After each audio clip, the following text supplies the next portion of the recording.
இருந்தாலும் வந்து நிற்க வேண்டும். நீ மன்னராக இருந்தாலும் சரி, யாரா இருந்தாலும் சரி, இன்னும் யாருடைய வாசலில் வந்து நிற்கார். உனக்கு கல்வி வேண்டும் என்றால் நீ கல்வியை தேடி வர வேண்டும் என்று சொல்லி தன் சுய மரியாதையோடு இமாம் மாலிக் அவர்கள் வாழ்ந்தார் என்று சொன்னால் வரலாற்று ஆசிரியர்கள் பதிவு செய்கிறார்கள். சுய மரியாதை எப்பொழுது ஒரு மனிதனுக்கு வரும் தெரியுமா? செருப்பு வாறு அறந்தாலும் அல்லாஹ்ட்ட கேட்கின்ற புத்தி இருக்கு பாருங்க, அப்பதான் சுய மரியாதை ஒரு மனிதன் வரும். வீட்டுல உப்பு இல்லாதாலும் அல்லாஹ்ட்ட கேட்கின்ற புத்தி இருக்கு பாருங்க, அப்பதான் சுய மரியாதை வரும். ஒரு கஷ்டம் வந்தாலும் முதல்ல யாருக்கிட்ட போகணும்? அல்லாஹ்ட்ட தான் கேட்கணும். அதுக்காண்டி அல்லாஹ்ட்ட கேட்டுட்டு இருக்க கூடாது. அல்லாஹ்ட்ட கேட்டுட்டு அதுக்கான வழியை தேடணும்.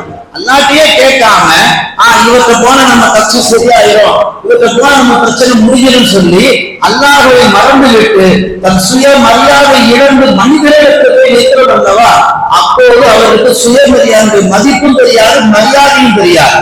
இமாம் மாலிக் இவ்வளவு கலா கண்டிஷனாக இருந்தாங்கன்னு சொன்னா எல்லாத்தையும் அல்லாஹ்ட்ட கொண்டு வச்சார். அதனாலதான் அவர்கள் வாழ்க்கையில சுய மரியாதையோடு வாழ முடிஞ்சது. நம்முடைய முன்னோர்களை பாருங்க, எல்லா விஷயத்திலையும் நம்பிக்கையோடு இருப்பாங்க. இன்னைக்கு நீங்க மனத்தத்துவ நோயாளி டாக்டர் போனீங்கன்னா, மனநிபுண டாக்டர் போனீங்கன்னா அவங்க என்ன சொல்லுவாங்க? முதல்ல உங்களை நம்புங்க சார் அப்படின்னுமா டாக்டர்.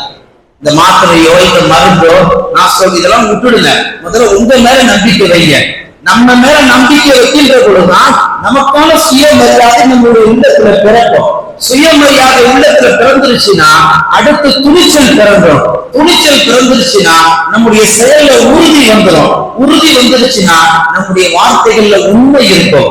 ஒரு சுயமரியாதை தான் அதை நாம் கையாளுகின்ற பொழுது அதற்கு பின்னால் இத்தனை நல் ஒழுக்கங்கள் அதை நம்ம சுற்றி வந்து விடுகிறது. பெருமானார் ஸல்லல்லாஹு அலைஹி வஸல்லம் சொல்லுவார்கள், உங்கள் சிறு குழந்தைகளுக்கு இந்த சுயமரியாதை பண்பை கற்றுத் தாருங்கள்.